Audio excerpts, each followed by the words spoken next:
we're going to recap last week, okay? We laid a foundation for you guys, and we stated that we're a whole person. Does anyone remember what those 5 aspects of the whole person are? All right. Here, tell me what they are. Moral, emotional, physical, social, and intellectual. All right, very good. So see, it's on the front of your journal. So anyway, so we have the ability to reason, right?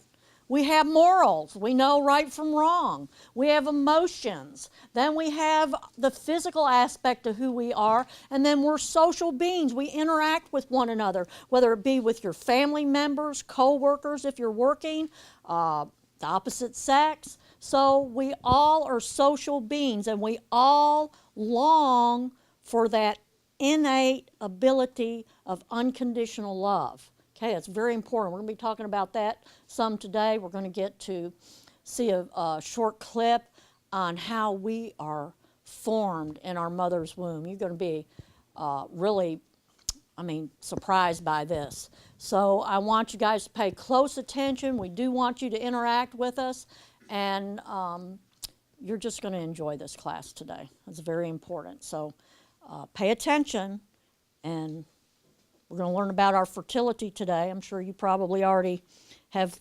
learned a little bit about that. All right. Can I get someone to read this? Because we talk a lot and we want you guys to interact. Can I get someone to volunteer to read this out for us, talking about our fertility? All right.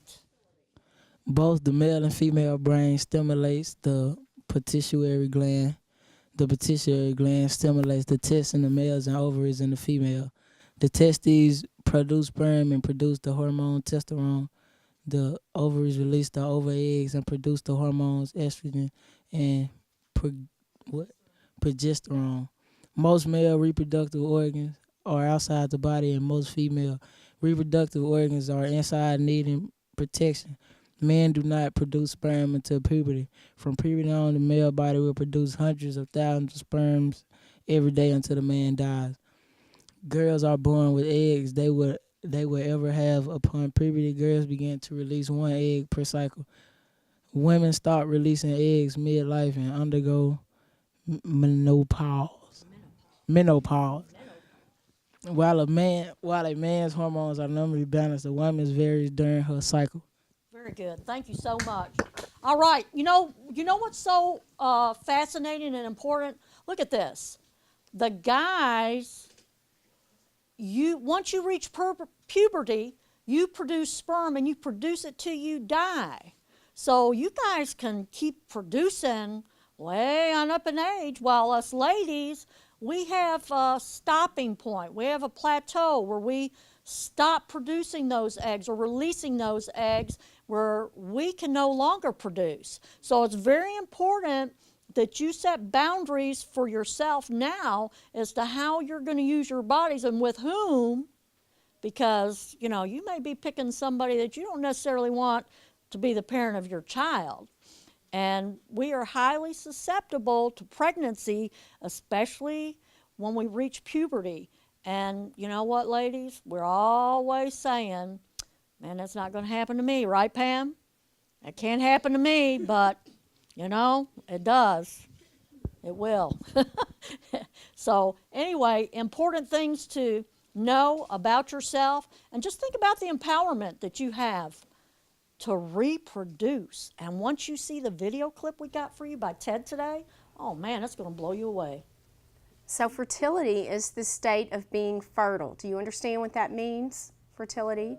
The state of being fertile, the state of being able to reproduce. So it takes both a man and a woman to reproduce. Men and women are complementary to each other.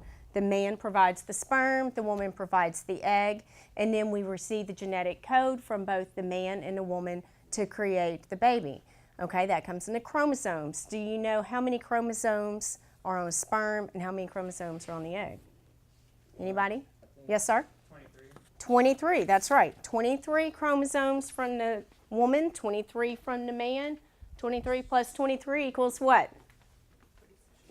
46. There you go. So 46 chromosomes come together half from the male, half from the female, that creates the baby, okay? So it takes a man and a woman to make a baby, a man and a woman to raise the baby. The baby needs both a man and a woman. They need a male counterpart and a female counterpart, the mom and the dad to raise them, okay?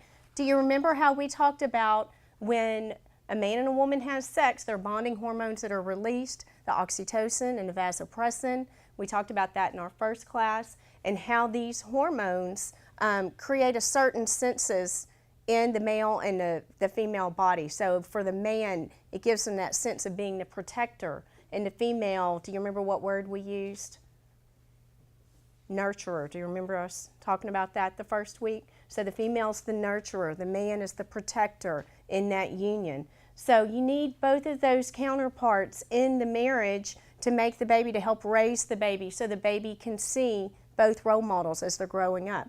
Am I saying that a single parent household is not going to work?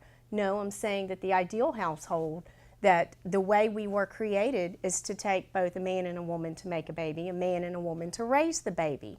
Okay, that way the child has both of those senses, the protector, the nurturer in that household to help them come up. So each parent plays an important role in raising that child that is made. On page 9 in your journals, we have our first response point in there. So turn to page 9 in your journal, and on the top of page 9, it says, understanding our fertility helps us make healthier choices in relationships and reproductive choices. And here we see the statement that Ms. Denise already told us about. This is something you may not have thought about before, but if you do not have a committed relationship with someone and you are having sex with them, you risk choosing that person to be the mother or father of your child. Okay? So think about that. Write your thoughts about your fertility, and have you ever thought about that statement? If you are having sex with someone that you are not in a committed relationship with them, you risk choosing them as the mother or father for your child. Once that happens, you are linked to that person for life when you have a child with them. Okay? That child will be the bond between the two of you, whether you like it or not. So it's something to think about. There's power in your fertility, and you need to protect it. So take a moment. This is your time to write in your journal. These journals, for those of you who were not here during week 1, these journals are your personal property. They will not be turned in. So this is for your personal thoughts. Hang on to them. Take care of them. This is for you to put your own thoughts. We're not going to share that.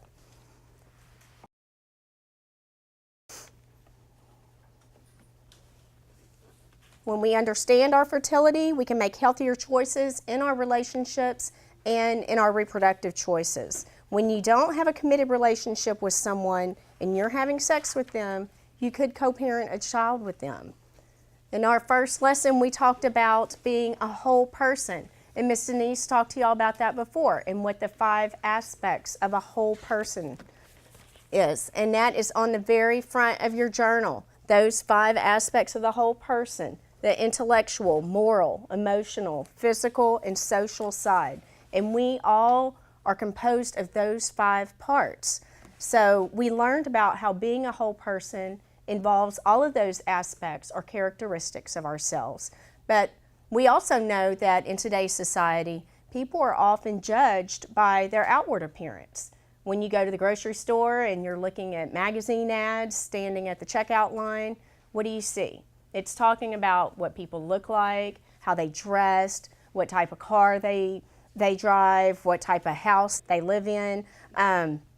It talks about how much money they make. Society often puts emphasis on what we can see. But we need to know where true value lies and what makes a person a person. Oh, show them. What makes a person a person? So Dr. Seuss had something to say about this in Horton Hears a Who. And Horton said, even though you can't hear them or see them at all, a person's a person no matter how small. So Ms. Denise is going to pass out a little quiz for you. And we're going to talk about development of a fetus inside a mother's body. And I want you to go ahead and take this quiz. There's a front and back page to it. So go ahead and take the quiz. And then after we watch the video, we're going to go over the answers. The answers will be given in the quiz, but I want you to see how much of this you know before you see the video that we show.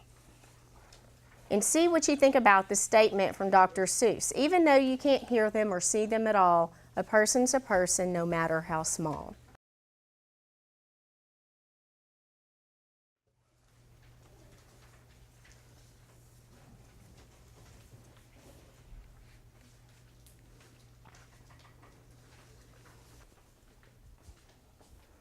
The man in the video is a mathematician, so I just want to let you know he speaks very scientifically, but I think you're going to enjoy the research that he's done.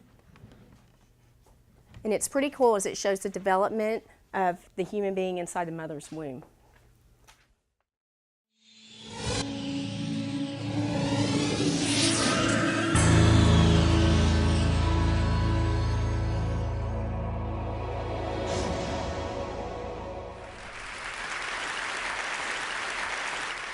I was offered a position as Associate Professor of Medicine and Chief of Scientific Visualization at Yale University in the Department of Medicine. And my job was to write many of the algorithms and code for NASA to do virtual surgery in preparation for the astronauts going into deep space flight so they could be cut in robotic pods. One of the fascinating things about what we were actually working on is that we were seeing, using the new kind of scanning technologies, things that had never been seen before. I mean, not only in disease management, but also things that allowed us to see things about the body that just made you marvel. I remember one of the first times we were looking at collagen, and your entire body, everything, your hair, skin, bone, nails, everything is made of collagen, and it's a kind of a rope-like structure that twirls and swirls like this, and the only place that collagen changes its structure is in the corner of your eye. In your eye, it becomes a grid formation, and therefore it becomes transparent as opposed to opaque. So perfectly organized a structure, it was hard not to attribute divinity to it, because we kept on seeing this over and over and over again in different parts of the body. One of the opportunities I had was one person was working on a really interesting kind of micromagnetic resonance imaging machine with the NIH, and what we were going to do is scan a new project on the development of the fetus from conception to birth using these kinds of new technologies. So I wrote the algorithms and code, and he built the hardware. Paul Lauterbro then went on to win the Nobel Prize for inventing the MRI. I get the data. And I'm going to show you a sample of that piece from conception to birth.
Thank you.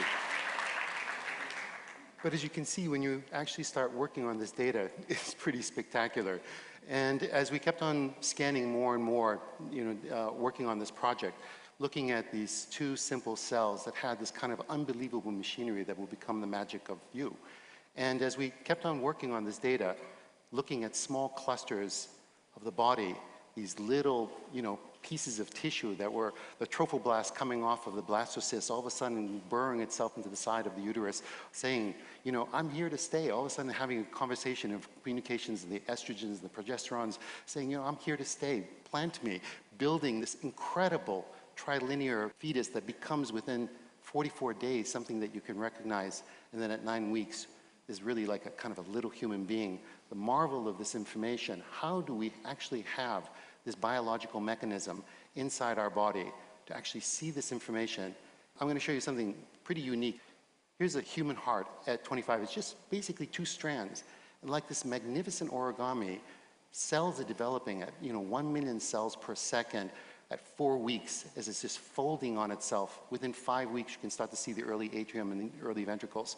6 weeks, these folds are now beginning with the papilla and the inside of the heart, actually being able to pull down each one of those valves in your heart until you get actually a mature heart, and then basically the development of the entire human body. The magic of the mechanisms inside each genetic structure saying exactly where that nerve cell should go. The complexity of these, the mathematical models on how these things are indeed done are beyond human comprehension. Even though I am a mathematician, I look at this with a marvel of how do these instruction sets not make these mistakes as they build what is us. It's a mystery, it's magic, it's divinity. I mean, then when you start to take a look at an adult life, take a look at this little tuft of capillaries. It's just a tiny substructure, microscopic, but basically by the time you're at 9 months and you've given birth, you have almost 60,000 miles of vessels inside your body. I mean, and only 1 mile is visible, 59,999 miles that are basically bringing nutrients and taking waste away. The complexity of building that within a single system is, again, beyond any comprehension of any existing mathematics today. And then instruction set from the brain to every other part of the body. Look at the complexity of the folding. Where is this intelligence of knowing that a fold can actually hold more information? So as you actually watch the baby's brain grow, and this is one of the things that we're doing right now. We're actually doing a longitudinal studies of actually scanning babies' brains from the moment they're born every 6 months until they're 6 years old. We're going to be doing actually about 250 children, watching exactly how the jirai and the sukai of the brains fold to see how this magnificent develop actually turns into memories and the marvel that is us. And it's not just our own existence, but how does the woman's body understand to have genetic structure that not only builds her own, but then has the understanding that allows her to become a walking immunological cardiovascular system that basically is a mobile system that can actually treat this child with the kind of marvel that is beyond, again, our comprehension, the magic that is existence, that is us. Thank you.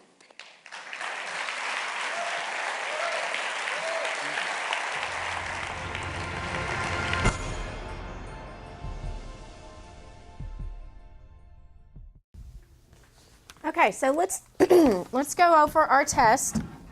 Number 1, the baby's first cell division occurs during, just call out the answers. Yes, C, the first 24 hours. Number 2, in how many days does the baby's heart chamber? And that's A, 25. In 25 days, the baby's heart chamber is developing. Number 3, the embryo's heart beats. Yes, B, twice as fast as the mother's. Number 4, at 12 weeks, C, male or female reproductive organs are visible. Number 5, at 9 weeks, the baby looks like a little human being and is called? Fetus. Yes, C, fetus. 6, 60,000 miles of vessels bring nutrients to the baby inside the mother's womb. Number 7, B, arms and legs are present at 32 days. Number 8, the title of the video is C, from conception to birth. Number 9, what inseminates the oocyte? Yes, C, sperm. Number 10, how does a mathematician describe his response to life in the womb? Right. He called it B, a marvel. He said it's mystery, it's magic, it's divinity. So how did y'all like that? Anybody learn anything new there? Don't take them out of the box. Just pass the whole box around, please, okay? So those are meant to show you what they would look like in the womb. We also have some that you can hold on to that we'll pass around, and we'll start on this side.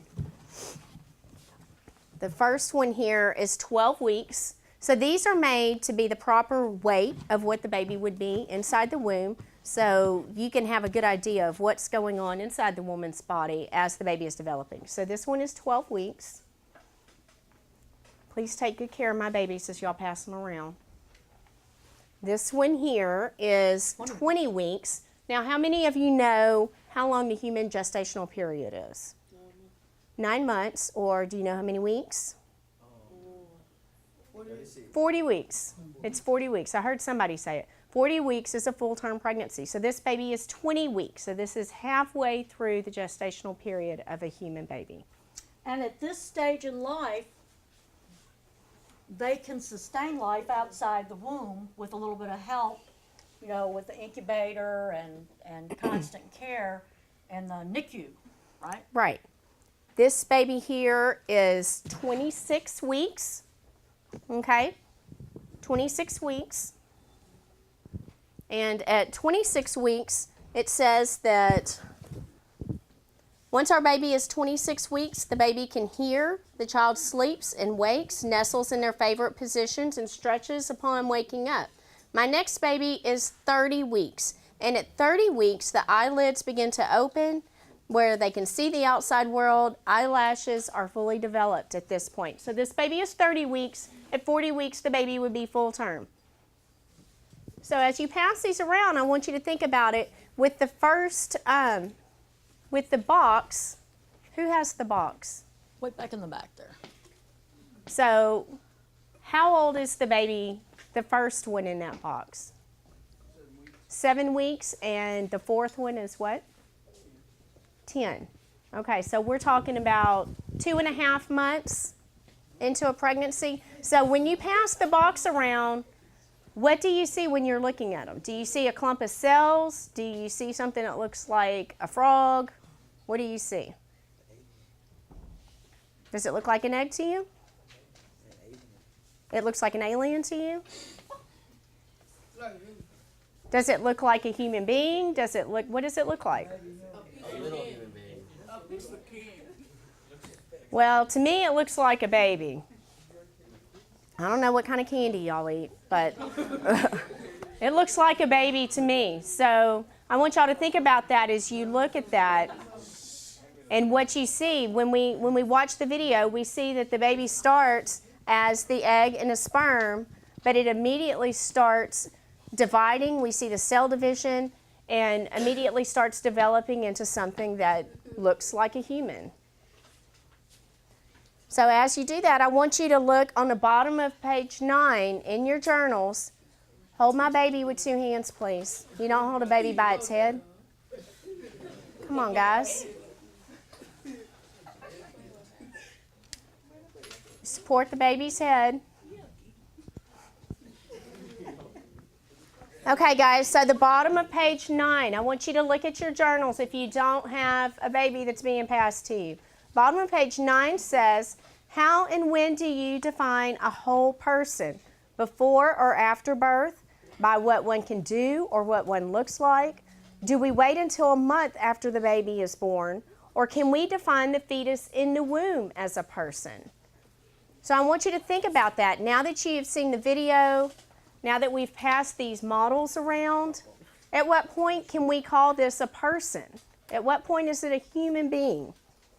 And what do you think about that? And this is for you to write your thoughts. Bottom of page 9 in the journal.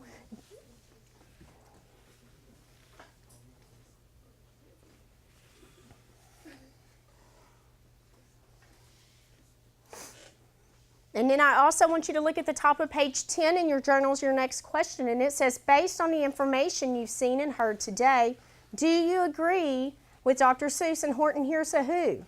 Even though you can't hear them or see them at all, A person's a person no matter how small. What do you think about that? Okay, guys, so take some time. Let's answer those questions. Bottom of page 9 and top of page 10. Now that you've seen the video and you've seen the models, what do you think about that?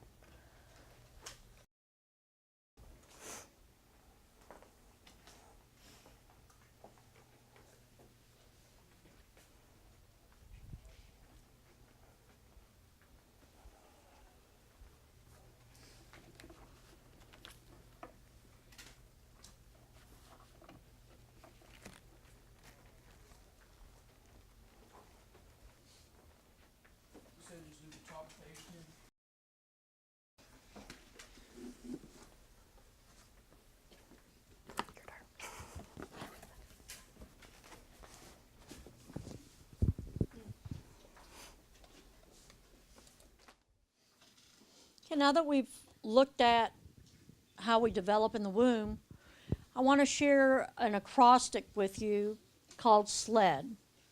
A guy named Scott Klusendorf, who's a bioethicist, came up with this to have talking points with people about the value of human life and different stages of our life. And he said there's really only 4 differences of comparison and distinguishing between a baby in the womb or the baby outside of the womb, toddler, our age, and so on.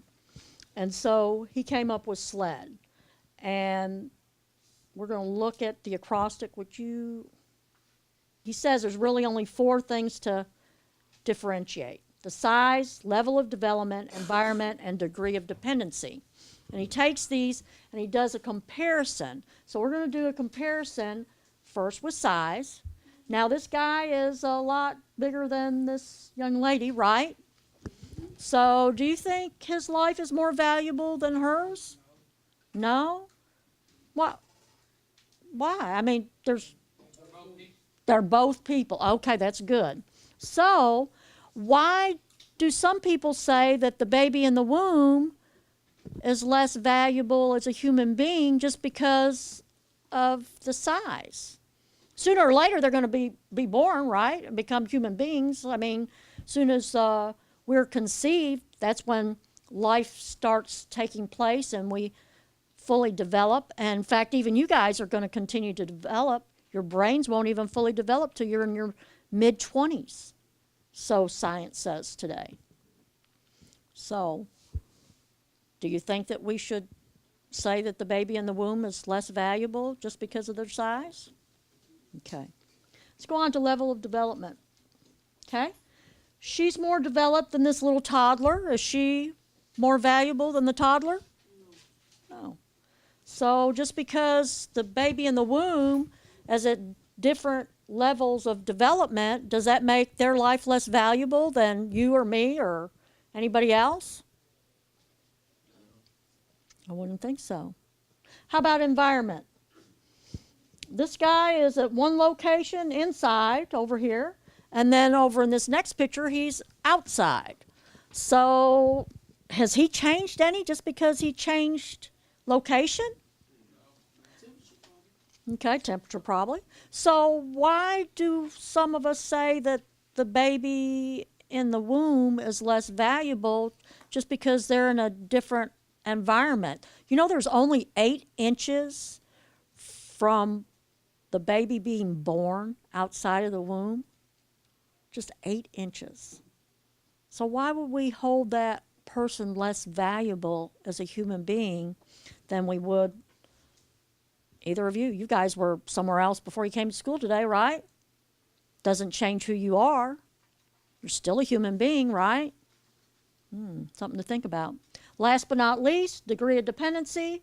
Looks like this guy's being checked out for his pacemaker because he's got to have a pacemaker to survive, right? Ticker won't work without that. Even though the baby is born and outside, still has to be cared for, right? Have to be fed, bathed, you know, watched, cared for a long time before they're really able to take care of themselves. And in essence, we're all dependent upon what to survive? Water. What else? Food. What else? Well, I'm looking for one word, very vital. Oxygen. Yes, oxygen. Without air, we can't live, right? So why do we want to compare that baby in the womb and say they're less valuable just because of their dependency? Because we are all dependent upon things to sustain our life. So these are some things that we can talk about: size, level of development, environment, and degree of dependency when we're talking to other people about the value of human life, and especially when it comes to the baby within the womb. Okay? So we want to talk about dignity and value. And I ask you, I have a $20 bill right here. And if I take this $20 bill and I crumple it up and I step on it, Do you still want that $20 do you want my bill? money? You do? Are you sure you want that money? Why do you want it now that it's all wrinkled up and stepped on? It still has worth. It still has worth. So it worth. still has value. And what we're here to tell you is that each of you have value. And as human beings, we all have value. How many of you have heard of the United Nations? Anybody here not heard of the United Nations? I had somebody in another class ask me what the United Nations was.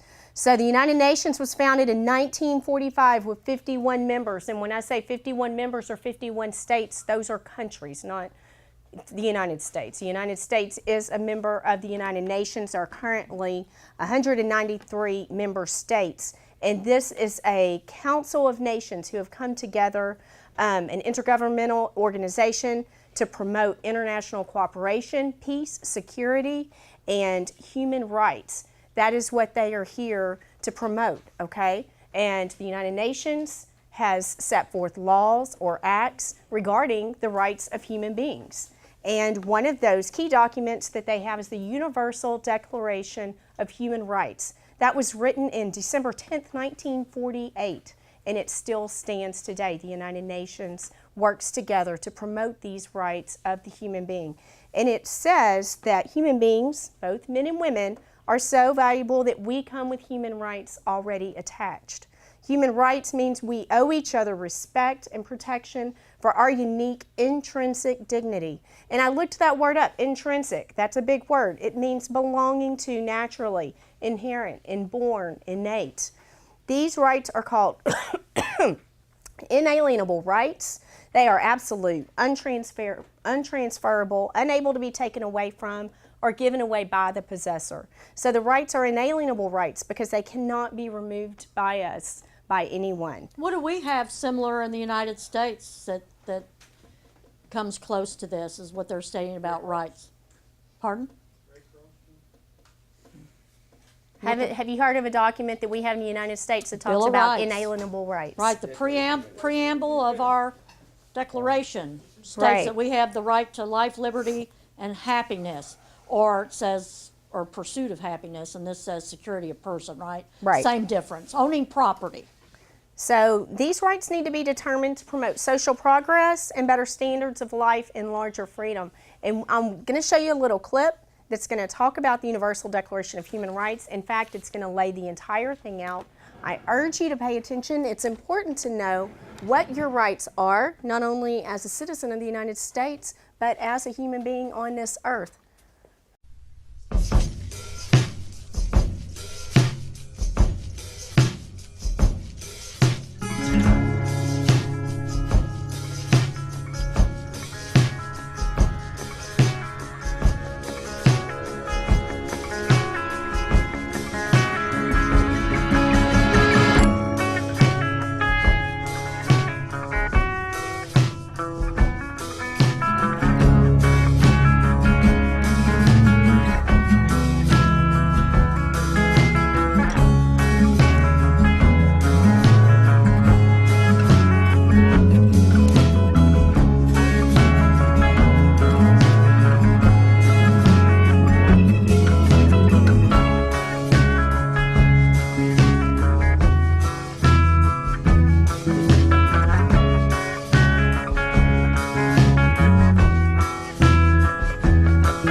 please visit www.humanrightsactioncenter.org for more information.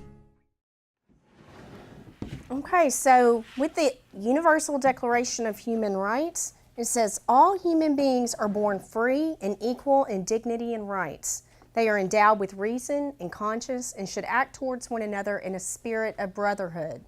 The spirit of brotherhood, do you understand what that means? That's part of acting peaceably towards one another, not just among nations, but among people that we come in contact with every day.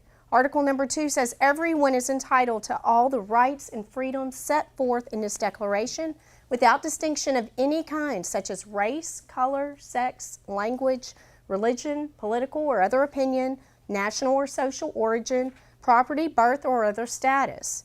Article number 3 says everyone has the right to life, liberty, and security of person. So the Declaration is composed of a preamble and 30 articles, and this clip just explained pretty much the Universal Declaration of Human Rights. So I have to ask you, now that you've seen this, we know that not every country in the world is part of the United Nations. Do you realize that?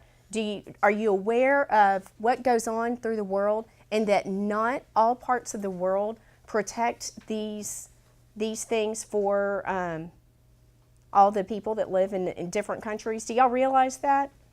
That in the United States of America, we are very fortunate to live in a nation that is part of the United Nations, and that these things are valued, that these are valued as beliefs that we stand on.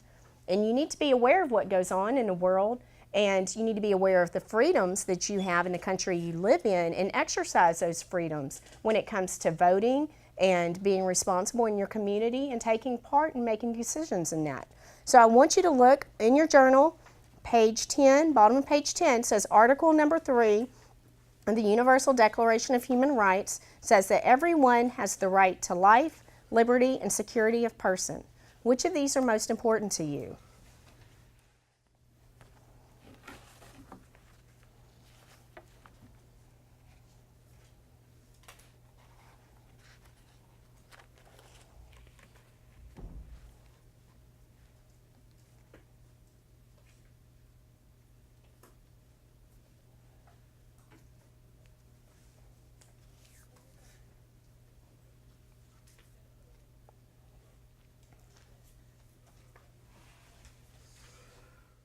So, what do you think is most important?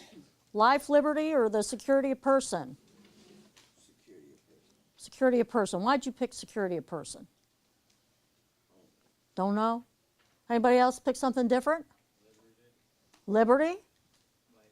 Life. Why did you pick life? Because if you give a child the way that they want to live, that's their choice. It doesn't matter what their parents did, how they ended up in jail, or if they're staying in jail for a long time, because they make their own decisions. Right.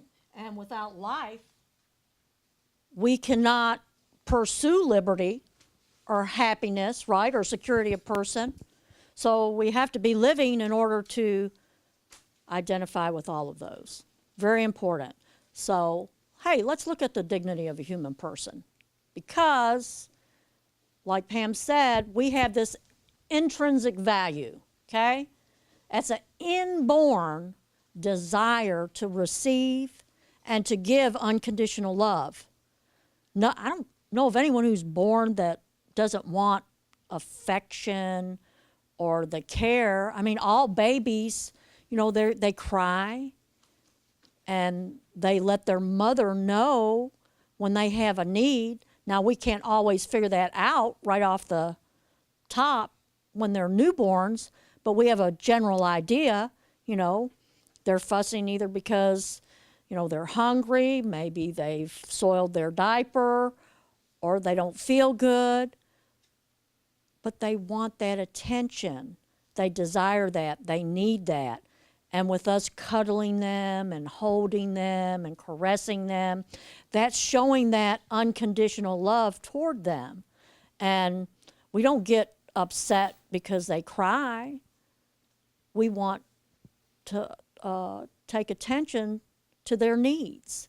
So we all desire to receive and to give that unconditional love. We're also wanting to fulfill our highest potential. You guys, at this stage of your life, you need to be trying to develop a sense of your identity, who you are as a person, as a whole person. Remember? Intellectual, moral, emotional, physical, social being. That's who you are. You need to self-identify. You need to know that you are worth. In fact, you're invaluable. We can't put a price, a value on your life. Can't replace you. There's not going to be anybody else like you. You know, we want you to have meaning and purpose in your life, but you have to have self-control. You have to have power over your mind, your heart, your will, and you have to be able to tell right from wrong. All this time throughout your growing up, you've been taught what's right, what's wrong, which way you should go, which way you shouldn't go, hopefully by those who care enough about you and are extending this unconditional love to you so that you can develop into that person that you need to be, okay? You want to be committed, we're hoping, in a loving and lasting monogamous relationship in marriage because as we shared before, there are risks associated with having sex outside of a marriage relationship. And when you do that outside of the committed relationship, you pose a lot of risk factors that are adverse. And we want you to have positive outcomes. We don't want you to have negative outcomes. So it's very important for you to set those limits, those boundaries, and determine who you're going to be. You're going to have self-respect? Demand it, because you deserve it. So we want to talk about dignity and a type of dignity that we display and what we show to others. And we're going to give you two different terms today. We're going to talk about extrinsic dignity and intrinsic dignity. Okay? This is the respect that we place on ourselves and what we place on others. So with extrinsic dignity or outward show of dignity or respect, we're basically telling someone they're valuable because of what they look like, because of the car they drive, because of the house they live in or what street they live on, or because of the social circles that they are a part of. Maybe we're telling them that they're important because of how well they perform on the ball field or on a basketball court. But if we're basing our relationship on that person simply for what they can do, for their performance, for what they look like, are we really showing that person respect? Are we really showing them that they have dignity as a whole person? We're only looking at a certain part of that person, okay? The other way we can look at them is intrinsically or inwardly, the desire and capacity to give and receive unconditional love. We see that when we value a person for who they are on the inside, not just what they can do for us or what they look like, but for who they really are. That whole person that Miss Denise just talked about again. Remember, it's on the front of your journal. I keep going back to that. But every one of us are created as a whole person. We all have these 5 aspects: intellectual, moral, emotional, physical, and social. And we learned in the first lesson, we can't take one part of that away. So to create lasting relationships with people, whether we talk about relationships such as a boyfriend and girlfriend relationship, a romantic relationship, or even just friendships, we have to learn to value other people for who they truly are, for the whole person that they are inside. So I want you to look on your journal on the bottom of page 12, and it says, do you value yourself intrinsically or extrinsically?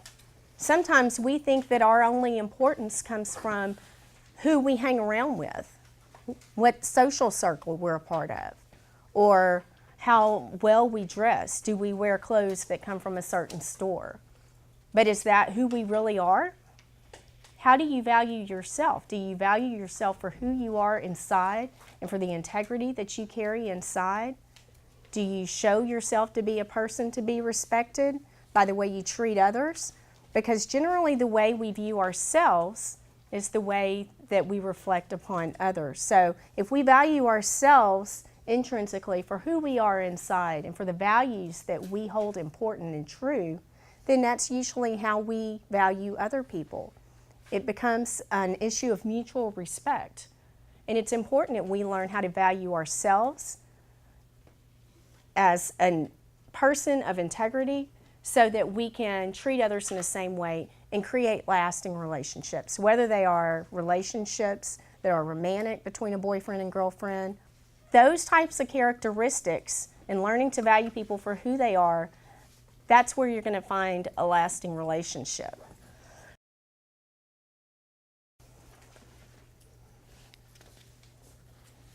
So how a person usually values themselves is the way they tend to value others. That's on page 12. It also talks about on page 12 in the bottom of your journal, it says in most counseling sessions, a major presenting problem of clients is low self-worth. A lot of times we tend to have low self-esteem because we're looking at that extrinsic characteristic of ourselves. Maybe we feel like, well, we're not as good as that person because my mom drives a car that's 10 years old and they always have a new car, or they always have the best shoes, or the best type of, they carry the best purse or whatever. But is that your value? Is that where your value is found? You need to know that we are all born with those innate, inalienable rights, and every single one of you have dignity as a human being, that you are all a whole person. And just like Ms. Denise said, every one of you are valuable and every one of you have self-worth. And it's important that you find that self-worth within yourself and that you find that young at this age so that you can carry yourself through and lead a productive life and have productive relationships with others.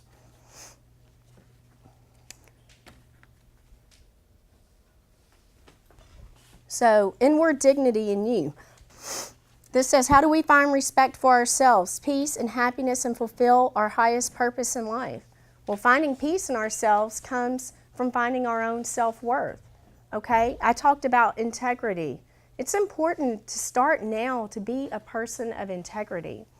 I said that word before, and I've had people say, well, what does that mean? Well, I looked it up. The definition for integrity says the quality of being honest and having strong moral principles. You need to have principles in your life and something that you stand on. You need to know what you believe in.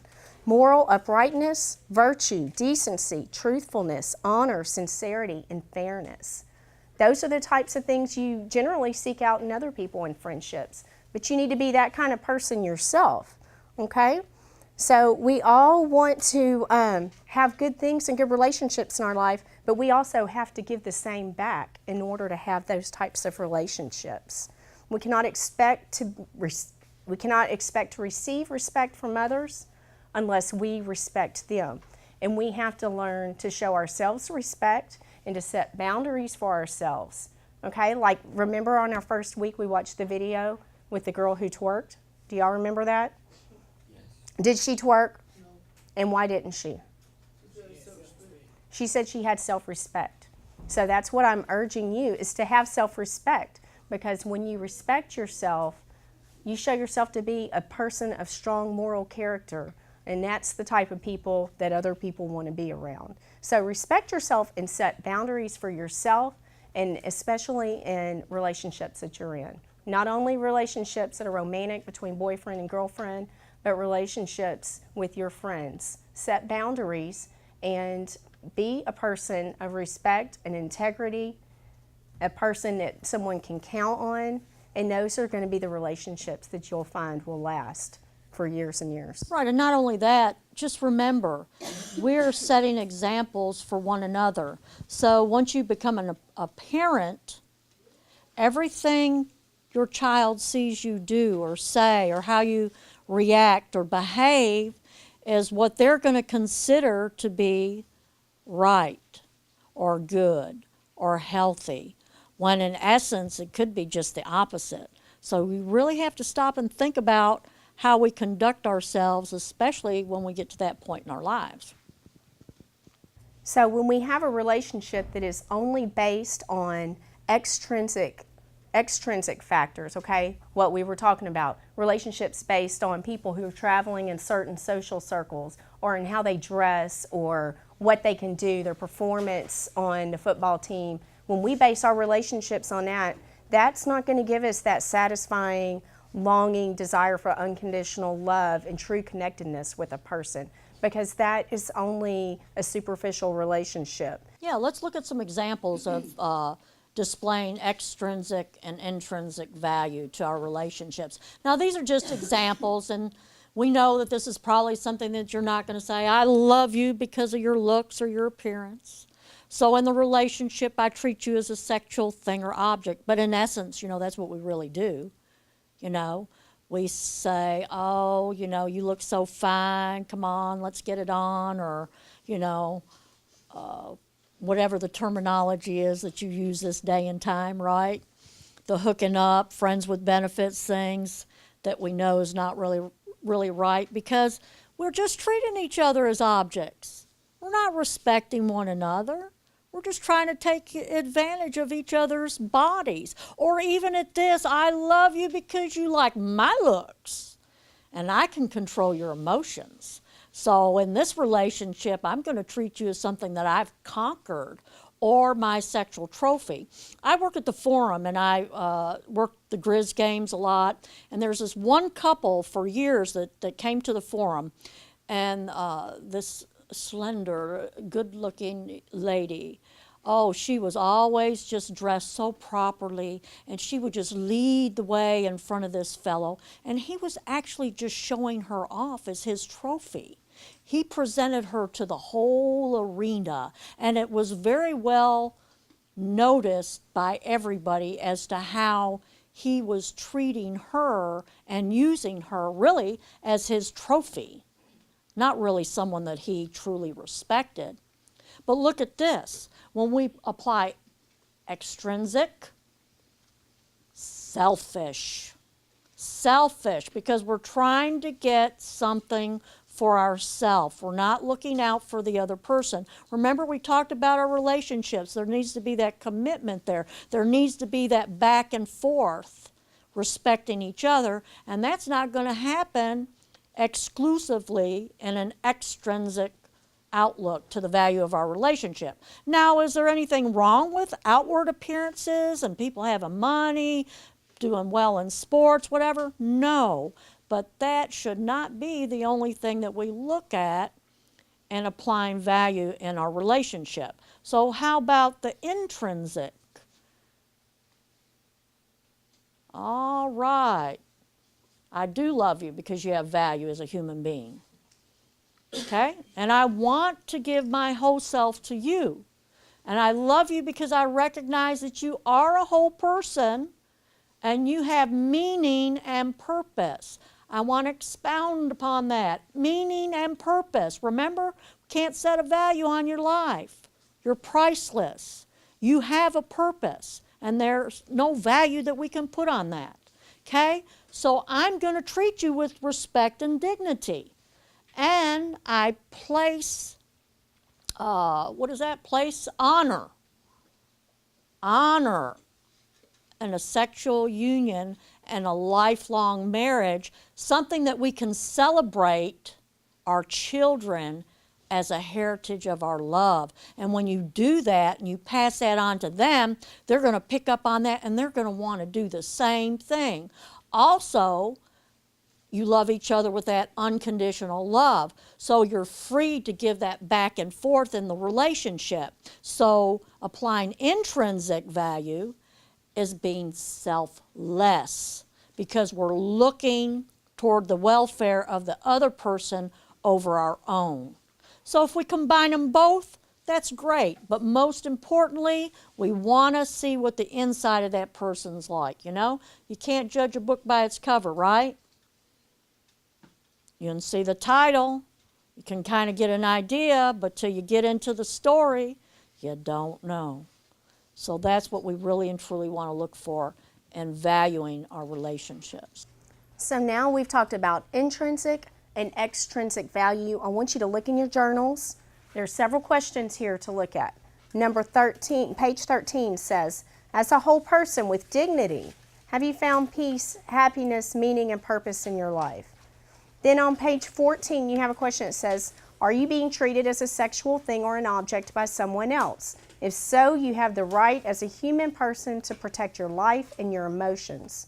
Write your thoughts here. Now on page 14, I know not everybody has a boyfriend or girlfriend, and maybe you're not being treated as a sexual thing or an object by someone else. I realize that. But like I said, this also goes with friendships, okay? If someone is a friend with you just because of what you can do for them, or just because of your social status, or because of who your parents are, that is not a true relationship where someone is valuing you as a whole person.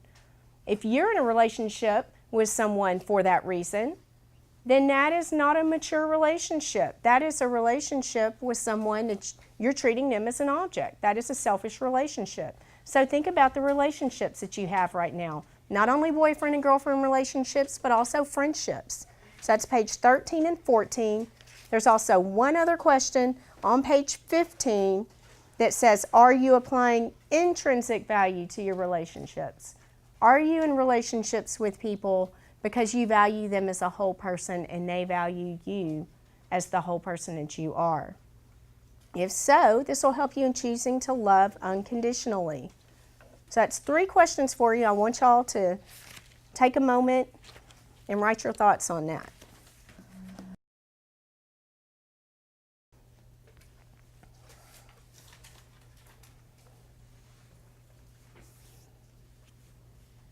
And while you're writing, I just want to encourage you each. I use the word integrity.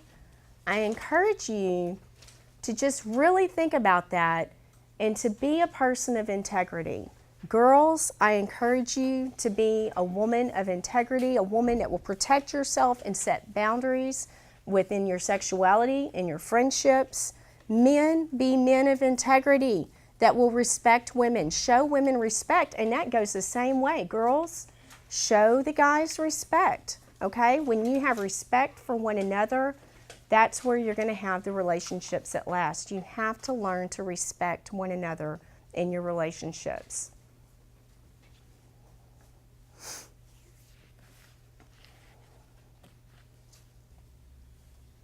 So we're going to wrap up today's session talking about unconditional love. We've talked a lot about unconditional love, but we want to talk, we've used the term, but we want to talk more about what that term means. If you're still writing, finish your writing. We're going to go ahead and move on. We're going to talk about the definition and how it can be useful in learning to treat others with respect in regards to our own sexuality, in regards to our friendships with others, and future relationships, as well as relationships we have today. So, unconditional love. Do I have someone in the room that can read this? If you will, please raise your hand. Unconditional love. This is also in your book on page 16. Can someone read this to us, please? Raise your hand if you can read it. Thank you, my friend. Unconditional love is patient and kind.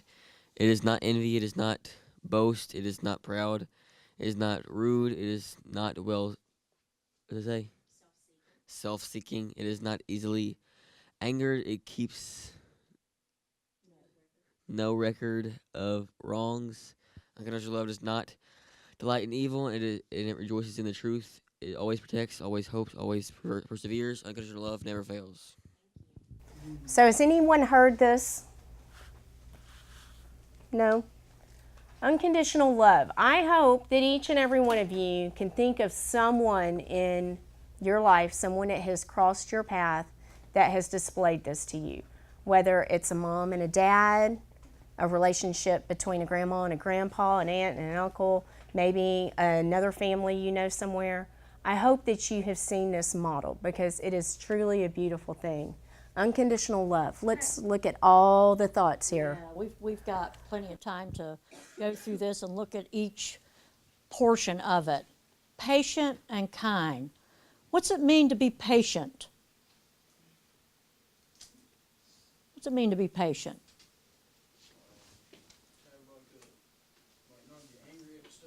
Not get angry at stuff. How about a willingness to just, hang there with somebody? Don't don't get in a hurry. Just wait upon them, okay? And being kind to one another is just really and truly treating each other with respect. So that's what we want to do. We want to be patient with one another. We don't want to get ahead of the game, so to speak, and we want to be kind towards one another. What does envy mean? Jealousy. Yes, envy means to want when somebody else has. When we have a tendency to envy somebody, it causes that jealousy, and then we have a tendency not to like them or talk about them. That's not something we want to do. We ought to be happy for what they have. And if you want it, work to get it. How about boasting? What's it mean to boast? Brag. Yeah, brag. Now, I'd say it's not really bad to boast a little bit here and there, but we don't want to just be hung up on ourselves. Oh, it's all about me. I'm just so, this or that, and I got it together, and, nobody really likes a boaster. How about proud? What's it mean to be proud?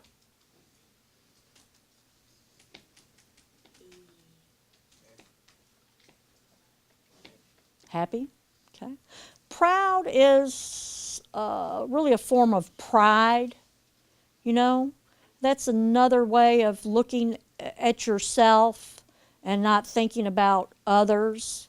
It's all about me, so to speak. Or maybe feeling like you're better than someone else. Yeah, wow, better than someone else. How about being rude? What's being rude?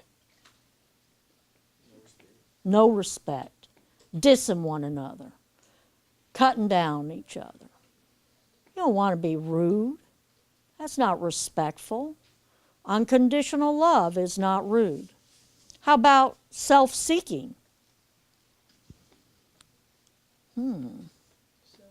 Selfish. Yeah, because you're always looking out for yourself. You're not looking out for the benefit of others. It's kind of that selfishness. Oh, and here's one. This is so, so, so important. It's not easily angered.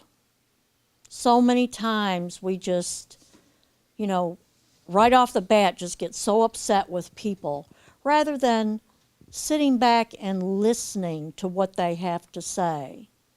And remember, we can agree to disagree, but we don't have to get angry and upset with somebody just because we have differences of opinions or different likes or what have you. So we don't want to get angry with one another. That's just going to just cause a blowout or a fight, and we don't need that. That's not producing harmony and peace toward one another, not brotherly love. Now, I must say, keeps no record of wrongs, ladies. We are so bad about this, especially when we're in a dating relationship or even marriage relationship. Because, we can throw up things to guys about what they did way back when and throw it up to their face and say, remember when you did this, and blah, blah, blah, blah, blah, blah, blah, and just belittle them. And they've done forgot about it. They've gotten over it, but yet we hang on to it, That's one of our bag of tricks, we got to throw up wrongs. Of course, we don't look at ourselves, right? We don't do anything wrong. Doesn't delight in evil. Okay? So things that we know that are specifically just, pretty bad, wrong, terrible, mistreating people, doing bad things to folks. Shouldn't delight in evil. Okay? Rejoices in the truth. Guys, truth bar none. Can't go wrong with it. Fess up, be truthful, get it out, get it taken care of, and then you can get beyond it. If you're wrong, just say so and ask for forgiveness and go on. Always protects, always hopes, and always perseveres. For you guys, you know, we talked about that bonding process and what it instills in you to protect your wife and your children. Hopes. What does hope mean? Belief. It's like an anticipation of something. You're wanting something to happen, okay? And really and truly perseveres.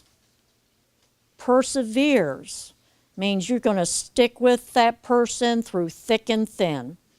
Know how bad the situation can be. You're going to hang with them. That doesn't mean that you agree with what they've done is wrong, right? But you're still going to stand by them regardless, okay? And last but not least, unconditional love never fails. I assure you, if you incorporate all this into your everyday life, that is true. Unconditional love never fails. I encourage you, put these into practice today and from now on. You'll have a lot better relationship between one another, your parents, your siblings, the opposite sex, and that's what it's all about. Now, we said, last week, didn't you give them a definition of sexual health? I did, but you know, Miss Denise, I just wanted to add one thing here. For those of you that are in a relationship right now, for those girls, if you have a boyfriend, boys, if you have a girlfriend, I encourage you to look at the relationships you're in now, and you can also look at this in the friendships that you have now. Those people that are closest to you, but girls, when your boyfriend, I want you to take his name, let's say his name is John, and go through this list and see what type of relationship you really have, and does it stand up to this test? Plug their name in. John is patient, John is kind, John does not envy, does not boast, is not proud. John is not rude and is not self-seeking. John is not easily angered. If John is easily angered and he's upset with you all the time, maybe we're not talking about unconditional love here, okay? John keeps no record of wrongs. If John is always reminding you of everything that you've ever done that wasn't right, you know, John does not delight in evil, rejoices in the truth. Plug their name in here. Plug your name in here. Are you acting this way? Okay, this is so important in those relationships with your boyfriend or your girlfriend, but also in your friendships, because this is going to give you a lasting relationship with someone. And I really encourage you, just like Miss Denise said, to be that person and make sure the person that you are devoting the bulk of your time to, that person is treating you in the same way, because you deserve respect and you need to demand respect for yourself. If that person is not respecting you and not treating you this way, maybe that person does not love you for the whole person that you are, and maybe it is simply an extrinsic type relationship and they're only in it for a certain reason and not treating you as the person with respect, as the person you deserve to be treated as. Okay, so this is just so important and such a good test to put your relationships up to. So, like Ms. Denise was saying, the definition of sexual health is on page 3 in your journals. Remember, in the box on page 3 in your journal is the definition for sexual health. That definition says living out one's sexuality in true freedom with integrity, purity, and unconditional love, making healthy choices in relationships. Healthy choices, okay? That's the respect that we talked about. Love and responsibility that will affect the whole person, present and future, and the heritage passed on to future generations. Because what we said in week 1, the decisions we make today at this age can affect the trajectory of the rest of your life. It only takes a split second to make a decision that can change your life at this point in time. You really need to think about what you're doing, the situations you put yourself in, create boundaries for yourself, treat yourself with respect, treat others with respect, and you'll be doing good. Okay? So memorize that definition on page 3, and on week 6 when we come back, You'll have an opportunity to write that definition down, and I have 2 free movie tickets to the Win Twin to give away, okay? So, Any questions, comments about today, what you learned? Tell me something you learned today. Unconditional love. What else? What else did you learn today? How a baby is formed. All right. Very good. Guys, I encourage you, incorporate this into your life. You'll be better off for it. Thanks for your attention. And Ms. Pam, we'll see you again next week, right? thank you for your participation. Next week, we're going to start watching a movie. So this is week 2. Week 3 and 4 is going to be a full-length movie.